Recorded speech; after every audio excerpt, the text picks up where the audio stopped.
Hi, Dietitian Dina here. Welcome to today's module on PF3 nutrition. I am very excited to be discussing this topic with you today because I find that most people overcomplicate nutrition. And this is my opportunity to not only make it easier for you, but also to present it in a way that doesn't evoke fear, restriction, or guilt around eating, like much of the diet culture messages do. And we already hear enough diet culture messages on a daily basis, if not multiple times a day. And if you're hanging around for any additional modules on meal planning, it's good to have this knowledge beforehand because I will be referencing back to it in the 10-minute meal planning modules where we are going to take our nutrition knowledge and apply it with practical strategies that make it super easy to plan your meals and shopping list for the week in less than 10 minutes. Sounds like a dream come true, right? Anything to save time. If I'm doing food journal reviews with you, you will also find that I may reference back to PF3 concepts when we're discussing your food log. So good information to have ahead of time. Now, let me just pull up the PowerPoint for today. Started. All right. So before we jump in to too much about PF3, I want to take a minute to check in. So you can start by asking yourself, where am I at in my food journey? It's a really important question to ask before we get started. So maybe you're simply looking to develop healthier habits, right? The PF3 approach is for those that want to develop healthy food habits, but don't want to feel like they're on a diet. Maybe you just need some solid advice or some strategies for how to develop healthier habits and structure them into your normal routine. So that may be you. Oftentimes, when a client first reaches out for support, they are simply looking for a diet. They likely don't realize the effects of entering the diet cycle. So if you feel like you are in that mindset of just wanting a diet, please watch the video that I posted on ending the diet cycle before you proceed with this module. If you can't find it or you haven't seen it, just message me. I'll make sure you get a copy of it. But trust me, it is a must see. But perhaps you're also working on healing your relationship with food. Okay, depending on where you are with your relationship with food, you may or may not be ready to address the what to eat components discussed in this training. And if you're struggling with anything like binge or emotional eating, or you're struggling to separate food and body image, and we aren't already working together on that, please reach out for support before engaging in any form of nutrition education, even the concepts in this module. So essentially, if the what to eat pieces are introduced too soon, it may be counterproductive to building the intuitive eating skills that are necessary for reducing emotional eating or building a strong body image. And I think that disclaimer is so important. The bottom line is really check in with yourself and make sure that talking about food isn't going to be triggering for you in any way before you proceed. All right, so a quick overview of what we're going to discuss today. First, we're going to be talking about what PF3 is and what it isn't. I'm going to break down each of the PF3 groups into 4 different groups and discuss them each in detail. And for those of you that like to understand why or feel that understanding why helps you make healthier choices, I will discuss the benefits of PF3. And it's also important we address when not to follow PF3. Because again, going with my diet-free approach, I don't want PF3 to become another all or nothing way of eating, right? I want it to remain flexible and diet-free. And lastly, I will give you a few examples of PF3 balanced meals and snacks. All right, I'm going to begin by explaining what PF3 is. The most basic explanation is that PF3 is an acronym. The P stands for protein and the 3 F's stand for fiber, fat, and fun, right? Using the acronym essentially makes it easy to remember what components make up a satisfying meal or snack. So more to come on what I mean by satisfying. PF3 is also a simplified way of dividing food into groups. So I'm totally against categorizing foods as good or bad, but I do find it helpful to divide foods by nutrients so we can better understand how different types of foods might make us feel.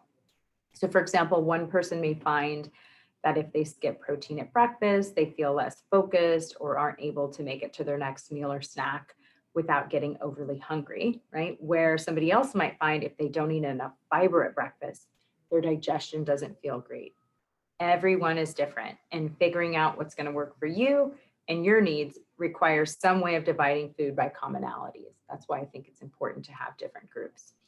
The simplest way to do that is to group foods by macronutrients, right? Versus the traditional 6 food groups that many of you may be familiar with. So following this 6 food group system basically requires one to be a food accountant to ensure balanced nutrition. And trust me, it's not fun. I've done it. A little too complicated. We're trying to keep it simple here. With PF3, using only 3 food groups makes it easier to find balance without having to use math, and adding in the fun piece just makes eating a lot more enjoyable. So a quick sidebar though on macronutrients or macros. Macro meaning large, which is large components of food that provide us with energy or calories. Calories aren't bad, side note. Macronutrients are protein, carbs, and fat, but in the PF3 acronym, they're protein, fiber, and fat. And I swapped carbs to fiber for 2 reasons. One, as a reminder to put in some, maybe not total, but some focus on carbs that are naturally contain fiber. And 2, because if I didn't swap it to fiber, I wouldn't have a cool acronym that I could trademark. So if you hear the term micronutrient, they sound very similar, but I just want to point out the difference. Micro meaning small. So micronutrients are small nutrients like vitamins, minerals, and antioxidants. Micronutrients do not supply us with calories or energy. Okay, now off my sidebar, PF3 is also a flexible way of eating because it doesn't build in any hard and fast rules, right? And it also allows for all foods to fit somewhere, both of which you're going to see more of as we keep going. All right, so as I mentioned before, using the PF3 acronym makes it easy to remember what components make up a satisfying meal. So you see here in the middle, satisfied. Now, getting a mix of protein, fiber, or carbs and fat is great for this balance piece. And making sure your meal is adequate is super important, right? Because if not adequate, you're still going to be hungry. But you'll really be missing out if the meal isn't also enjoyable, which is why I think it's so important to make sure your meals have some fun in them. So to give you an example, you could fill up on sweet potato, broccoli, and salmon all day long until you're stuffed, right? And sure, it may be adequate and it may be balanced, but it's likely not enjoyable enough. Therefore, it's not going to leave you feeling fully satisfied with what you're eating. Now, on the flip side, an opposite example, if you just eat donuts, chips, and ice cream all day, there's a lot of enjoyment in those foods for most people. But if you eat only very little of them, you're still going to be hungry, thus not satisfied, right? And if you eat an adequate amount of them so that you feel full, your body may still feel like it's missing something, right? Or you just don't feel great, which isn't satisfying either. So we don't feel our best just filling up on only ultra enjoyable foods either. So right now, I'm just talking about physical feelings, right? These are just physical feelings in the body, because in this module, we're not even diving into how food choices might make you feel emotionally, especially if you've had high exposure to diet culture messaging. Whole different topic, connected conversation, but I'm going to save it for another day. Main point, we want to have a mix of our meals being adequate, balanced, and enjoyable so we can really feel satisfied from our meals.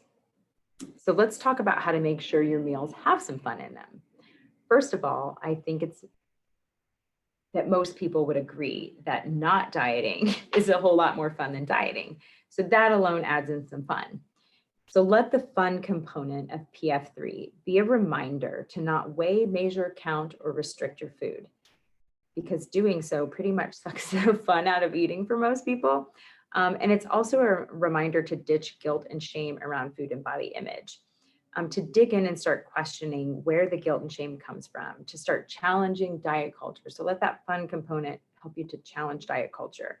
Now, for many, this is going to be an ongoing process that may require coaching, a support network, and for most, some form of social media clean out, because we see so many diet culture messages there. But fun could also be finding ways to reduce your time in the kitchen, such as some convenience foods or just finding easier meals. I have a ton of ideas I'm going to be sharing in that regards.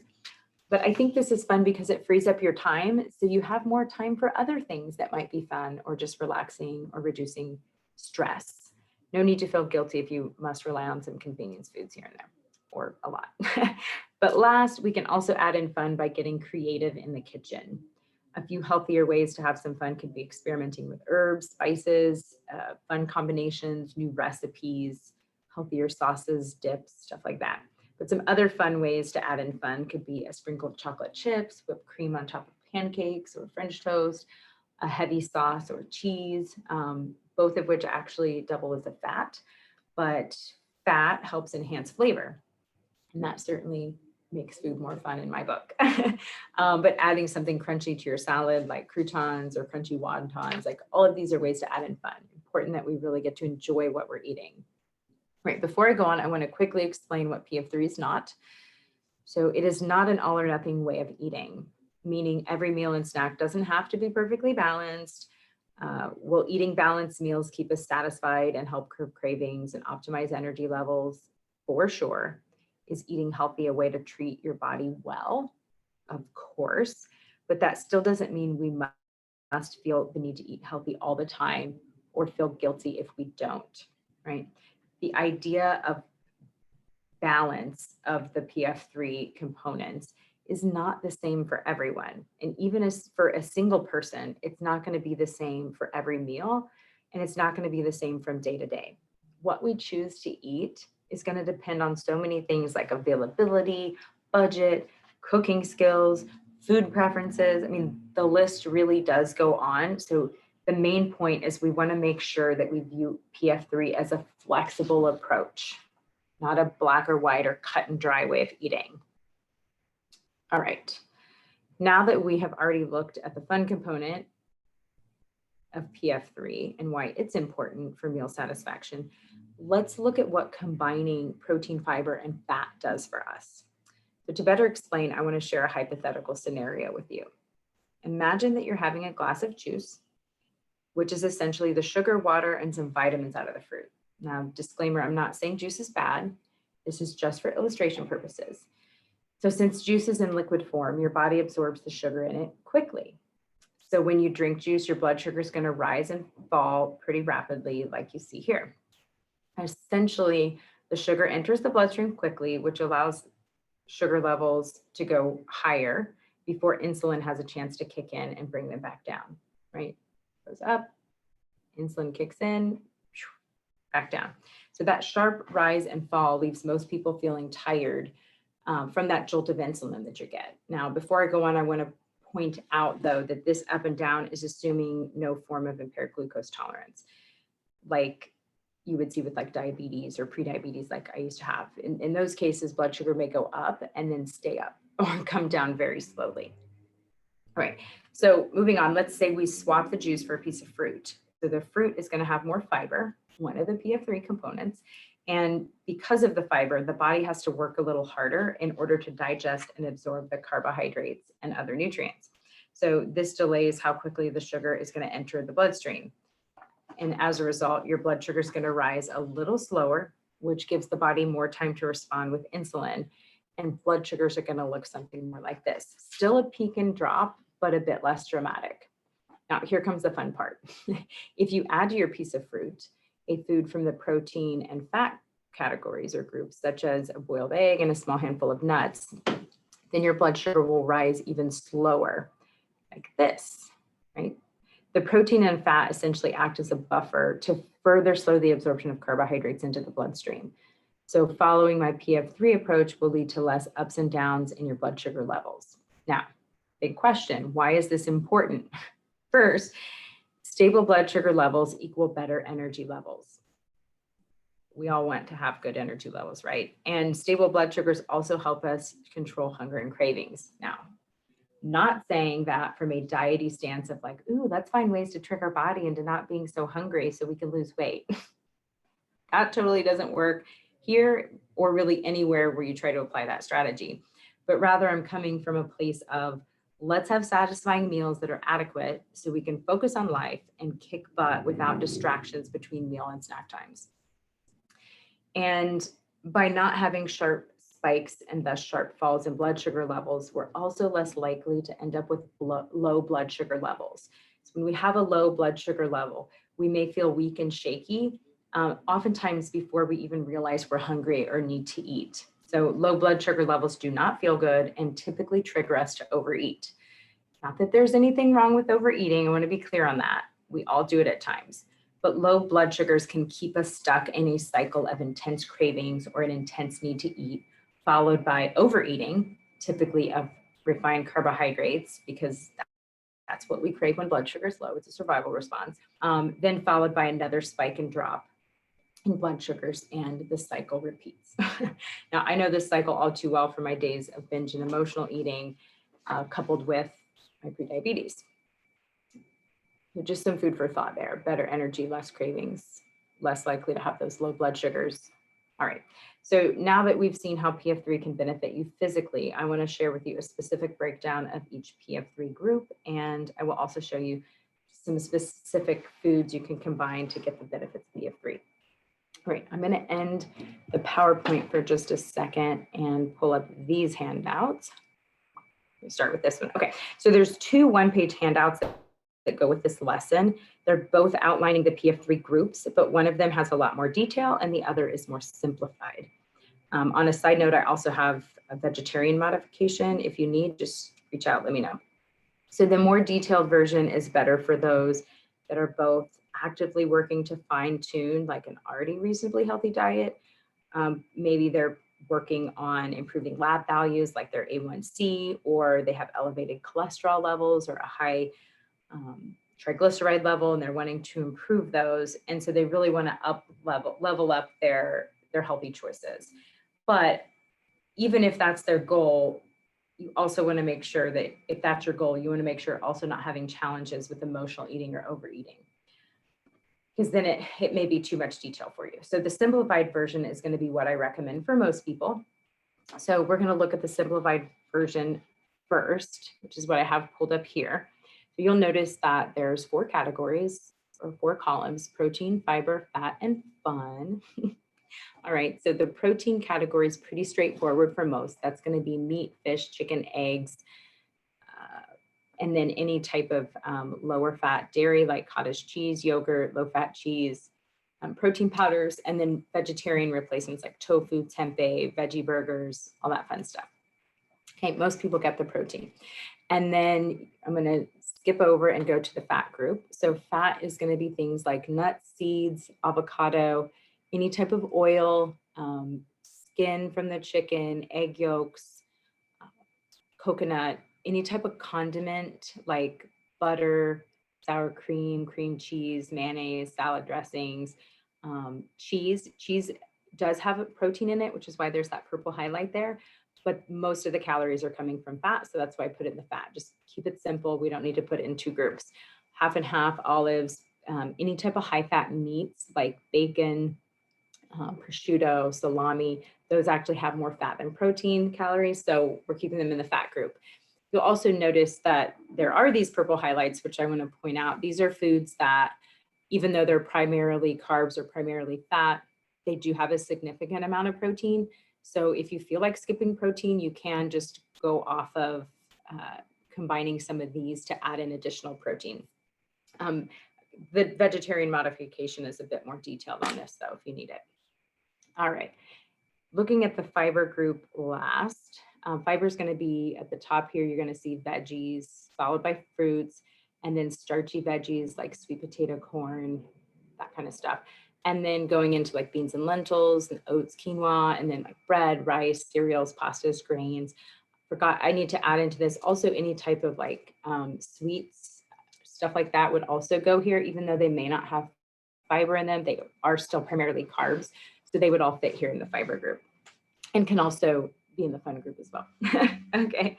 And, you know, speaking of vegetables, though, if veggies are not your jam, I do have a bonus training specifically on ways to expand your palate towards vegetables. But also no shame if you don't feel like jumping on the veggie train just yet. Most of the recipes that I present can all be just made without vegetables. All right, now you'll see the detailed version is a bit different.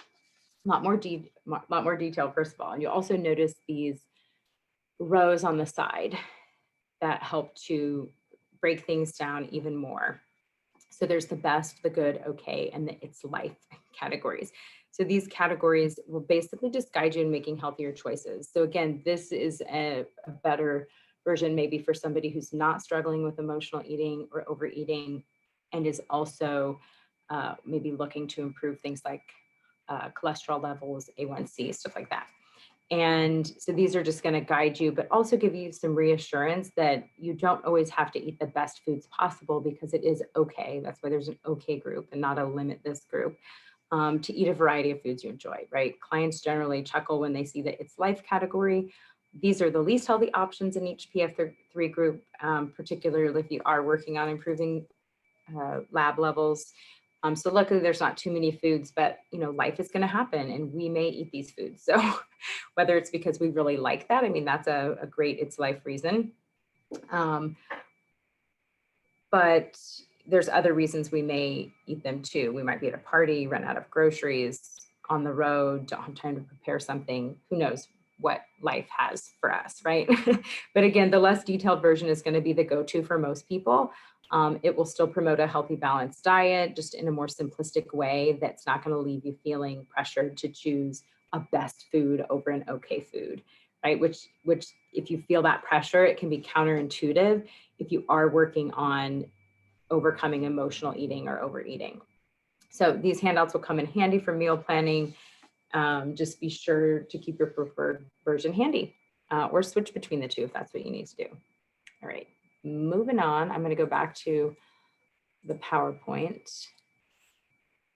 All right. So let's take a minute to put all of this together. We know what's in each group, but how do we combine them? And I'm going to give you a few examples here of how you can put together foods from each PF3 group to make a balanced meal or snack. So I have included sample PF3 menus in this module, and there are a ton of meal ideas for breakfast, lunch, and dinner, so you can go through those as well. But here's a few examples of how it may work. So looking at breakfast, you have protein, could be a chicken sausage, fiber could be oatmeal, fat could be walnuts, and fun could be dried fruit, maple syrup, or cinnamon, like all different ways to have fun, right?